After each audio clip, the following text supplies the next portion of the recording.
¿sí? Ahí va.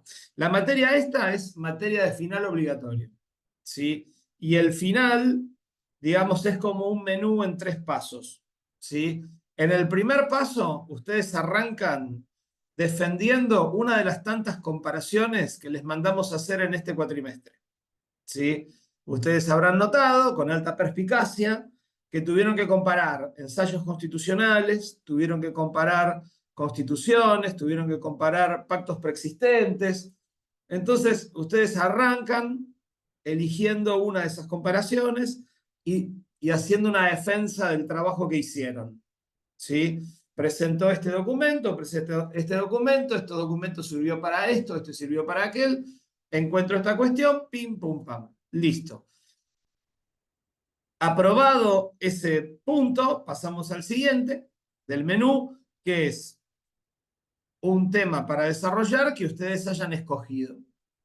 Nuestra sugerencia es, si eligieron un documento del siglo XX, elijan un suceso del siglo XIX.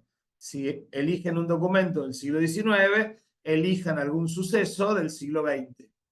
¿Está bien? Como para cubrir, ¿sí?, las puntas del programa. Luego, si paso A, paso B están bien, entonces el doctor Walter Córdoba, con su maldad característica, lo digo así porque va a quedar grabado para la posteridad, ¿no? ¿Sí? Cuando él lo vea, después me va a decir una cantidad de cosas agradables. ¿Sí? El doctor Córdoba o yo les haremos una preguntilla, ¿sí? Salvadas las 3 instancias, adelante, la materia está aprobada, seguimos viaje. ¿Está bien? ¿Cuánto tiempo tienen ustedes para rendir la materia? Bueno, una vez que la cursada está aprobada, la cursada, la regularidad, tiene una validez de 3 años, ¿sí? Ustedes pueden dar esta materia en agosto, o la pueden dar en julio del 2025, o la pueden dar en marzo del 2026. ¿Está bien? Eso lo van a decidir ustedes. Ahora, eso es el tiempo de vigencia de la materia. Por otro lado, la materia se puede dar mal hasta 3 veces.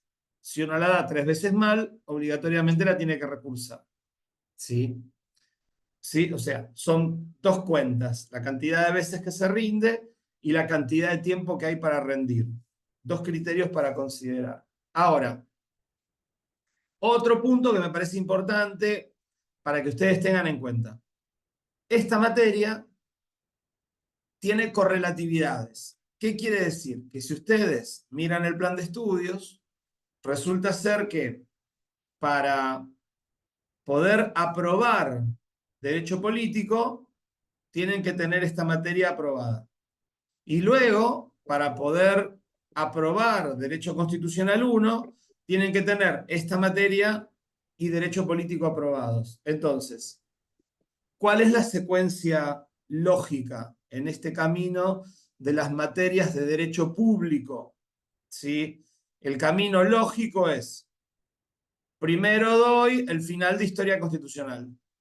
Una vez que metí el final de Historia Constitucional, preparo el final de Derecho Político.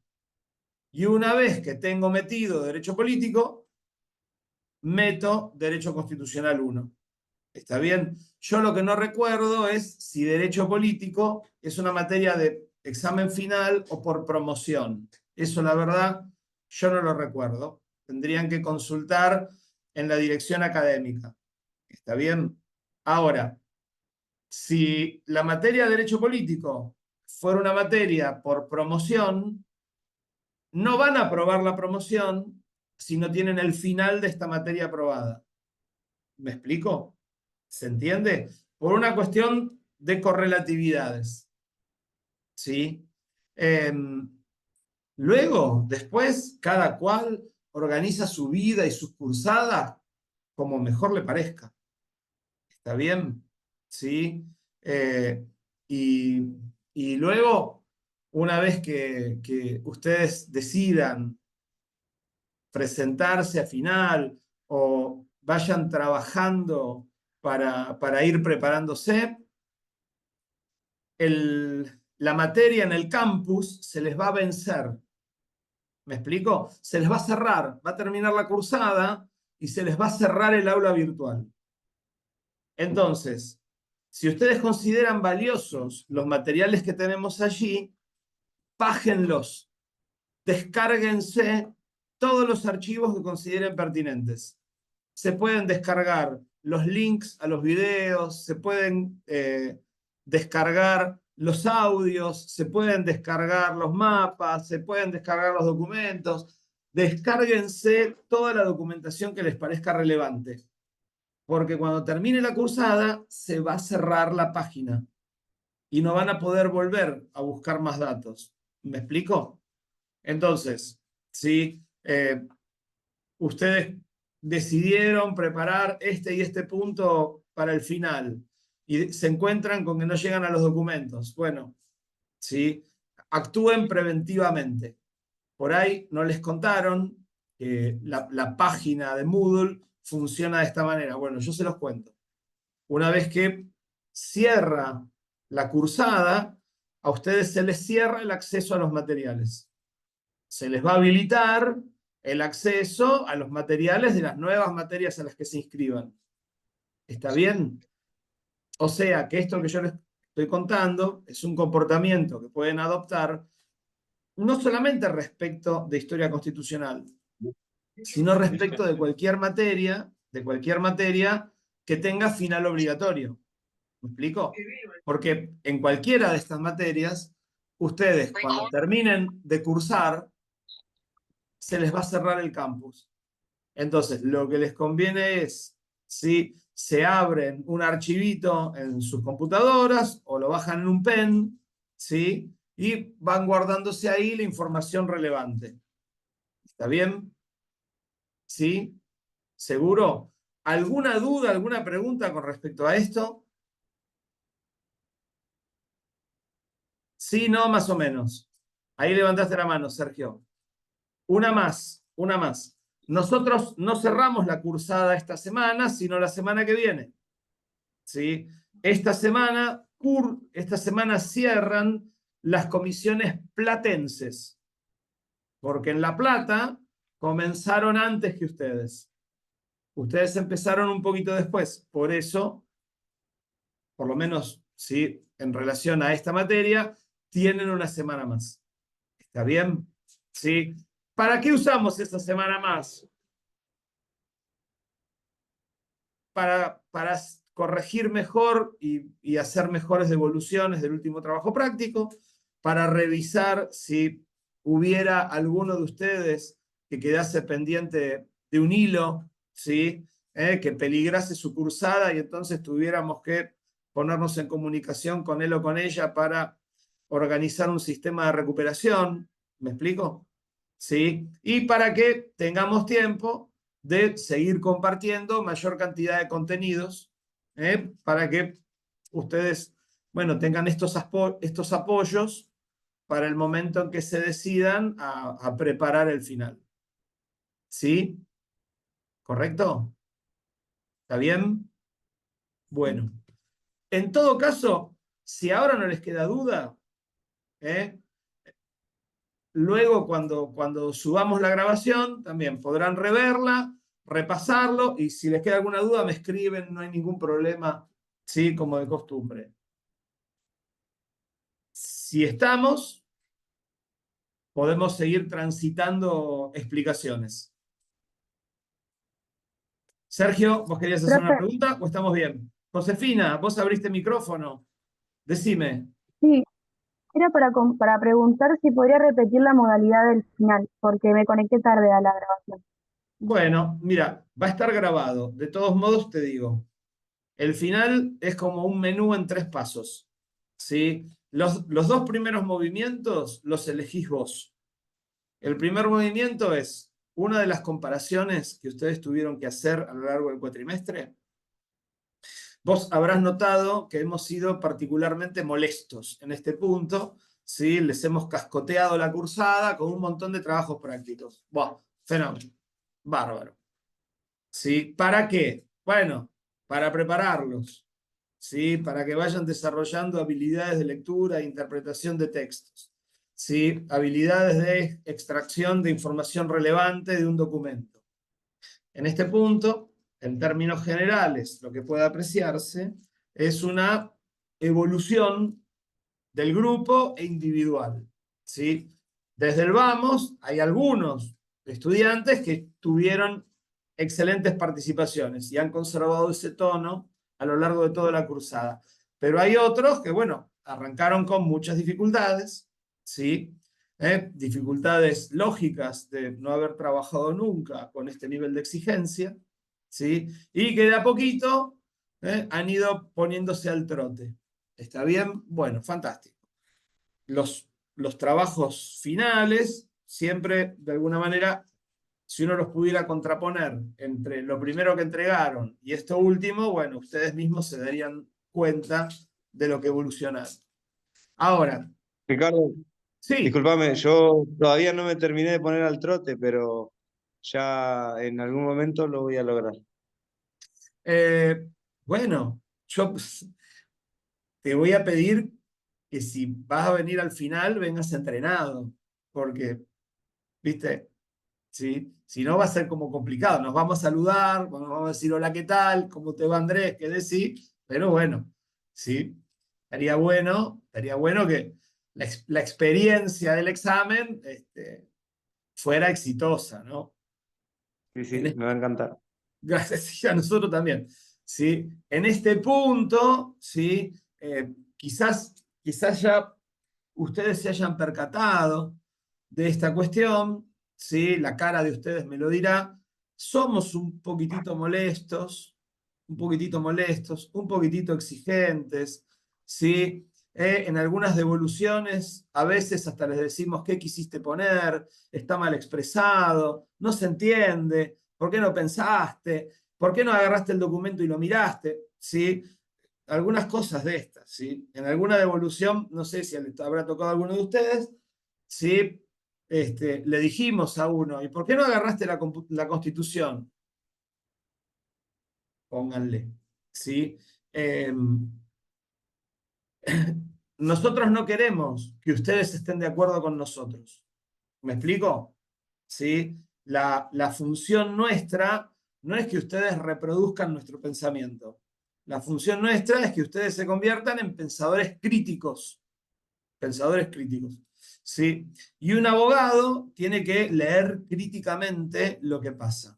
Lo que pasa a nivel realidad social. Para eso hay que saber de economía, de sociología, de historia, de política, de filosofía, porque el derecho no es un producto neutro que se produce en un laboratorio. ¿Está bien? ¿Sí? No es un compuesto químico, ¿sí? Es un producto social. Se da en un entorno determinado y con unos parámetros, unas circunstancias, espacio-tiempo, culturales. Entonces, bueno, ¿sí? Eso hace a la necesidad de que el abogado sea un sujeto curioso, estudioso, ¿sí? Serio, fundamentalmente serio, eh, y que no sea un vendedor de ilusiones, ¿no? El abogado tiene que ser una persona capaz de decirle a alguien, mira, ¿sí? Esto que me estás diciendo no es posible. ¿Está bien? ¿Sí? Bueno, para eso hay que prepararse y nosotros tratamos de, bueno, colaborar con ustedes en este primer pasito de la carrera. Entonces te decía, arrancan eligiendo una de esas comparaciones, luego pasan a otro tema del programa, extenso de por sí, que hayan elegido ustedes, otra parte del programa que no está en la unidad 1. ¿Está bien? Sí, pues si quieren poner a hablar de filosofía, hablamos de filosofía, no hay problema. Sí, pero bueno. Y luego hacemos una pregunta. ¿El doctor Córdoba o yo? El que en ese momento sí le dé la inspiración. ¿Sí? Si A, B y C están en línea, pues entonces habréis aprobado el examen final. ¿Sí? ¿Está? Nada más. Eso. ¿Sí? Las afiliaciones al club de fans de Historia Constitucional, esas las tramitamos más luego. ¿Está bien? ¿Sí? Bueno, entonces, aprovechemos. Tenemos tiempo para explicar algo. ¿Sí? Profe, Dime, Gina. una consulta. Sí, A mí no me aparece a lo último la autoevaluación. Traté de actualizarlo, pero me dice como que claro, no está disponible. Solo me aparece la unidad 6 última. claro. Sí, todavía no la tenés habilitada vos. Ah, ok. Ok, listo. Sí, sí, sí, sí. Esta semana quedó habilitada para las comisiones de La Plata. Sí, Ah, listo, para listo. ustedes después de hoy. Ok, listo. Sí, Gracias. porque si no se satura el campus de datos y entonces, ya que Ah, tenemos una está semana bien, está bien. más, sí, sí, sí, sí, sí, va por ahí. Bueno, ¿Eh? gracias. Bueno, no hay problema. Bueno, a ver. eh, un punto que a veces se toca poco y que es interesante tratar. ¿Sí? Nosotros llegamos a 1860, ¿verdad? Cuando llegamos a 1860, el país está muy lejos de estar ordenado, ¿sí?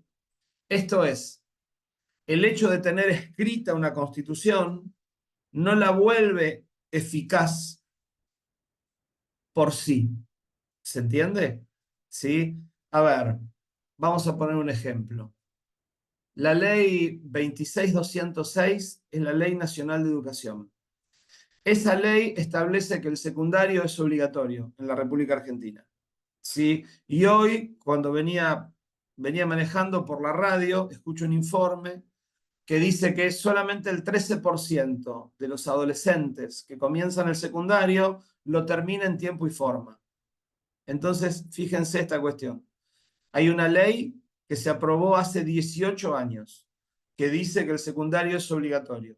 Y resulta ser que hoy solamente el 13% de los chicos que comienzan terminan. ¿Sí? Inician 100 chicos la escuela, solamente 13 llegan a sexto año en tiempo y forma. ¿Sí? Claramente, el hecho de que esté escrita la ley no garantiza que el resultado sea el deseado. ¿Me explico? Entonces, aquí con la Constitución pasa lo mismo. ¿Fue trabajoso? ¿Fue dificultoso? ¿Fue incluso hasta un proceso muy violento llegar a la Constitución? Sí, es verdad. Tardamos 50 años en dejar de matarnos entre sí. En los años siguientes, todavía tuvimos que resolver unos problemas. La sociedad argentina fue una sociedad muy violenta en el siglo XIX. Fue una sociedad extremadamente belicosa. ¿Sí? Nosotros peleamos guerras internacionales contra el Imperio Español, el Imperio Portugués, el Imperio Brasileño, el Imperio Británico, el Imperio Francés, la Confederación Peruano-Boliviana y nos tiramos cañonazos contra el Paraguay, contra el Uruguay y contra los Estados Unidos. Los barcos o la bandera argentina peleó en todos los continentes, salvo en Oceanía. Ni en Oceanía ni en la Antártida. Después atacamos puertos españoles en Asia. ¿Sí? No, en Oceanía sí. Atacamos puertos españoles en Asia. ¿Sí? La capital de las Filipinas fue bombardeada por barcos argentinos. Ocupamos las islas Hawái en Oceanía. Peleamos en América del Norte, en América Central, en África. ¿Está bien?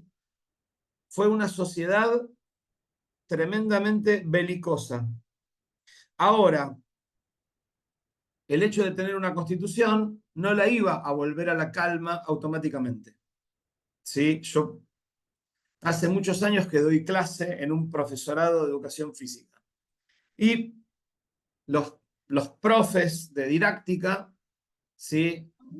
He escuchado muchas veces explicar esta cuestión de que uno puede frenar el movimiento del cuerpo, pero que el cuerpo entre en reposo es un fenómeno que se produce después de frenar. ¿Me explico? Entonces, la sociedad argentina, imagínenla ustedes como un cuerpo que tenía disparadas, ¿sí? Tenía disparadas sus glándulas endócrinas. Entonces, ¿sí? Estaba en permanente tensión. Bueno, estaba en permanente tensión. Todavía nos quedaban muchas cosas por resolver en 1860. No sabíamos dónde terminaba el país en el norte y dónde terminaba el país en el sur. ¿Sí? Para resolver el problema del norte, fuimos a una guerra horrible, la guerra del Paraguay. Para resolver el problema del sur, ¿sí? Se produjo la famosa conquista del desierto. Por un lado y por el otro, a los tiros, se completó el territorio de lo que es el Estado argentino. Ahora, aún así, este Estado era una cáscara vacía. El diagnóstico de Sarmiento y el diagnóstico de Alberdi eran válidos. Nuestro país es un desierto. Gobernar es poblar. ¿Sí? Esta realidad llevó a los dirigentes a impulsar el fenómeno migratorio. El fenómeno migratorio comenzó a impulsarse seriamente a partir de la década de 1870. Y eso va a cambiar definitivamente la composición sociodemográfica de nuestro país. ¿Sí? Hasta 1880, la zona más poblada de nuestro país era la zona de Santiago del Estero, Salta, Tucumán. Y la composición social era una composición tradicional criolla, la sociedad dividida en dos, clase alta, clase baja, con una enorme población de tipo mestiza o mulata en la base, ¿sí? Y las posiciones de mayor influencia en manos de familias mayoritariamente blancas, ¿sí? Todo esto era una herencia del formato social de la época colonial. Ahora, la llegada de inmigrantes europeos y asiáticos transforma la realidad sociodemográfica. ¿Por qué asiáticos? Porque a veces sorprende cuando explicamos asiáticos.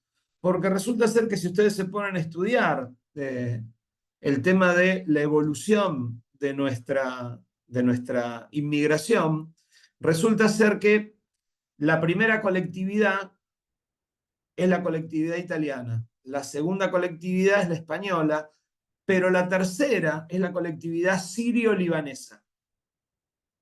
Y Siria y el Líbano están en Asia, ¿sí? Los inmigrantes sirio-libaneses entraron inicialmente con pasaporte turco, ¿sí? Venían escapando de las persecuciones que el imperio turco realizaba sobre la población de cultura árabe dentro de su imperio. ¿Me explico? ¿Sí? Los turcos y los árabes son musulmanes, pero no hablan el mismo idioma, ni escriben con las mismas letras, ni tienen las mismas costumbres, solamente practican la misma religión. Entonces, los turcos trataban, ¿sí?, de una manera, digamos, muy soberbia y despreciativa a la población árabe, ¿sí?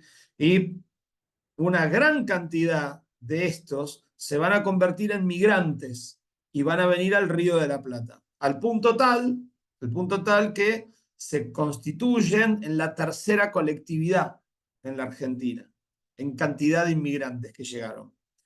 ¿Está bien? Ahora, estos inmigrantes venían para labrar la tierra, para trabajar la tierra. ¿Qué tierra? La tierra de la llanura pampeana. La tierra que no había sido cultivada desde que la humanidad camina la tierra. ¿Sí? Una de las tierras más fértiles del mundo, hasta ese momento no había sido arada jamás. ¿Sí? Y entonces, una primera cuestión que va a ocurrir es que vamos a tener unos rindes importantísimos. Con solo trabajar un poquitito la tierra, la cosecha es buena. ¿Sí? Ahora, acá tenemos una frontera temporal. Hasta 1878 no se puede cultivar en la llanura pampeana, simplemente porque está ocupada por el indio. ¿Sí? Se cultiva en el sur de Santa Fe, ¿sí? En la llanura cordobesa, en Entre Ríos, ahí sí se puede cultivar. Pero la llanura pampeana no se puede cultivar, ¿sí? Porque está abierto al pasaje de los malones, ¿sí? De alguna manera, la erradicación de la amenaza, ¿sí? Provoca que esas tierras se vean liberadas para ingresar en producción económica, ¿sí? Y entonces lo que va a ocurrir es que se va a promover también la colonización del interior bonaerense. Entre otras cosas, un ejemplo es Chivilcoy, como colonia agrícola, ¿sí? Chivilcoy, Alberti, Bragado, ¿sí? Y entonces, bueno, entonces resulta ser que en 20 años, la llanura bonaerense y la región litoral va a recibir constante, una constante llegada de inmigrantes y va a modificar el perfil del país. La región del noroeste va a dejar de ser la región más poblada del país. La región más poblada va a convertirse en la región bonaerense y litoral. Y la ciudad de Buenos Aires, la ciudad de Rosario, las ciudades puerto, por donde se vuelque la producción de la llanura pampeana al mundo, se van a convertir en las ciudades más pobladas del país, ¿sí? Al punto tal que, ¿sí? Por algunas otras cosas, Rosario va a ser conocida como la Chicago Argentina, ¿sí?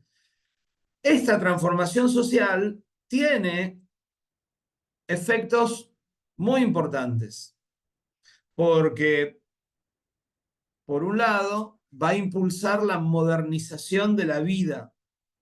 Estos inmigrantes vienen con sus costumbres, sus idiomas, su forma de pensar, su música, su cocina, ¿sí?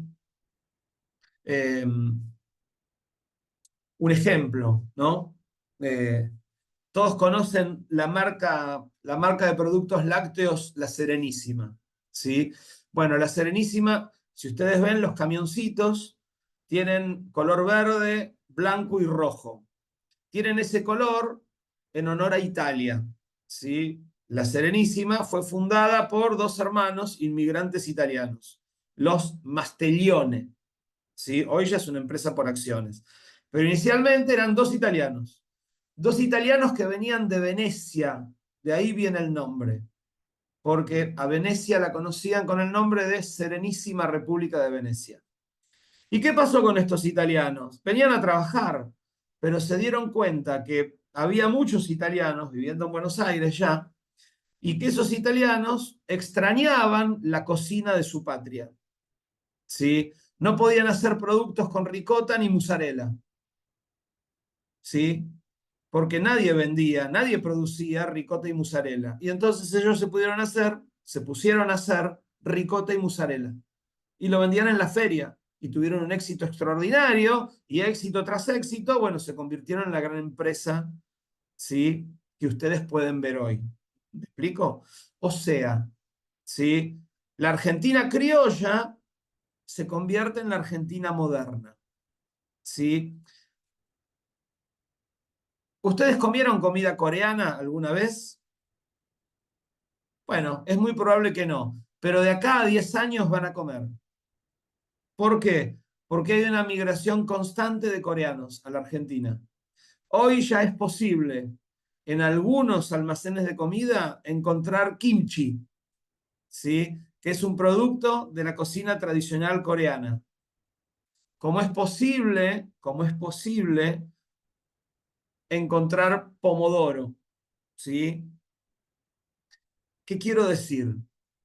La inmigración produce un cambio en la sociedad, un cambio cultural, ¿sí? Para atajar ese cambio se tomaron medidas, ¿sí? Una de esas medidas fue el impulso de un sistema educativo basado en la obligatoriedad, el laicismo, ¿sí? La divulgación de una historia oficial para que los hijos de los turcos, de los polacos, de los franceses, de los vascos, ¿sí? De los criollos, se hicieran todos argentinos al mismo tiempo. ¿Me explico? ¿Sí? Un eje importante de esa Argentina que se forma es el impulso de la educación obligatoria. ¿Sí? La inmigración, la educación, la agricultura, los ferrocarriles son algunos de los fenómenos que se producen en esa época. Miren, para 1870 los historiadores nos dicen que teníamos 500 kilómetros de vías construidas. Para 1930 teníamos 35.000 kilómetros. Miren la diferencia. 500 a 35.000. ¿Sí? La Argentina llegó a ser la primera marina de guerra de América del Sur. ¿Me explico? La primera marina de guerra. ¿Qué quiere decir? Que los barcos argentinos eran más modernos y más poderosos que los barcos del Brasil, de Chile, del Perú. ¿Se entiende? ¿Cómo es que Argentina, ¿sí?, podía afrontar todos esos gastos? ¿Cómo es que Argentina podía realizar toda esa inversión y ese esfuerzo? Pues porque Argentina obtenía un rendimiento extraordinario de su venta de comida al mundo. ¿Sí? Dos cuestiones súper importantes. Una de ellas, nosotros levantamos nuestra cosecha cuando en el norte están plantando. Y en ese momento de la historia, Brasil no cultivaba cereales. No existían las semillas híbridas que existen hoy. Hoy hay semillas híbridas que permiten que crezca trigo en regiones tropicales. ¿Está bien? Pero en aquel momento Brasil, ¿sí?, Brasil cultivaba café. ¿Sí? Cultivaba café, cultivaba caña de azúcar, algodón, productos tropicales. No cultivaba cereales. ¿Sí? Y la producción cerealera de Australia quedaba muy lejos y Sudáfrica estaba en guerra civil. Entonces teníamos una ventaja comparativa, éramos los únicos que levantaba cosecha, los únicos que le podíamos vender ese montón de comida al mundo. Y por otro lado, la tecnología había logrado que la carne pudiera llegar a Europa para ser consumida sin echarse a perder. ¿Sí? Fíjense ustedes esto. Juan Manuel de Rosas, Justo José de Urquiza, fueron empresarios saladeros. Mataban la vaca, le sacaban el cuero y con la carne se ahumaba, se salaba, se convertía en algo que se llama tasajo y se le vendía a los dueños de esclavos. Pero para 1890 se acaba la esclavitud. Brasil termina con la esclavitud. Así que no hay más mercado para vender esa carne. Pero resulta ser que se ha inventado el buque frigorífico. Entonces, se puede seguir adelante con la matanza, pero además ahora la carne se la envía cortada o como media res, congelada, para que sea descongelada en Europa y un inglés, un holandés o un francés se pueda comer un bife de carne argentina. ¿Sí? Entonces, Argentina no tiene rival. Nosotros teníamos rodeos naturales prácticamente. ¿Sí? Sudáfrica, insisto, está en guerra civil. Brasil no tenía ganadería en ese momento. Paraguay no tenía ganadería. Uruguay no tenía ganadería. Los únicos que teníamos para vender todo eso éramos nosotros. Entonces, en el mercado internacional, Argentina tenía una balanza comercial positiva. Esa balanza comercial positiva era transformada en inversión en infraestructura, ¿sí? Puertos, edificios de gobierno, ¿sí? El Congreso de la Nación, el edificio de tribunales, los edificios de los ministerios, ¿sí? Los edificios públicos, hospitales, escuelas, ¿sí? ¿Por qué había tanto? Pues porque había una balanza comercial positiva. ¿Sí? Eso puso a la Argentina en la edad moderna. Eso y la educación primaria. En 1912 se va a aprobar la ley Sáenz-Peña. Y la ley Sáenz-Peña va a dar un paso más, porque va a inaugurar la época del voto universal. Universal, medio de mentira, porque recién en 1946 van a poder votar nuestras compañeras, ¿sí? Las mujeres. ¿Está? Pero entonces, ¿yo qué les he contado en este rato? Yo les he contado lo que pasa en el momento de despegue, cuando se empieza a desplegar la Constitución. Lo que charlaremos en el próximo encuentro son los ajustes posteriores. ¿Está bien? Los ajustes posteriores. ¿Sí? Se le abrió el micrófono, Anabela. Perdone que lo cierro. ¿Está bien? Bueno, se me acaba el tiempo. Es tirano esto como en la televisión. Por favor, abríguense, ¿sí? Porque se nos vienen días de bajo cero. ¿Está?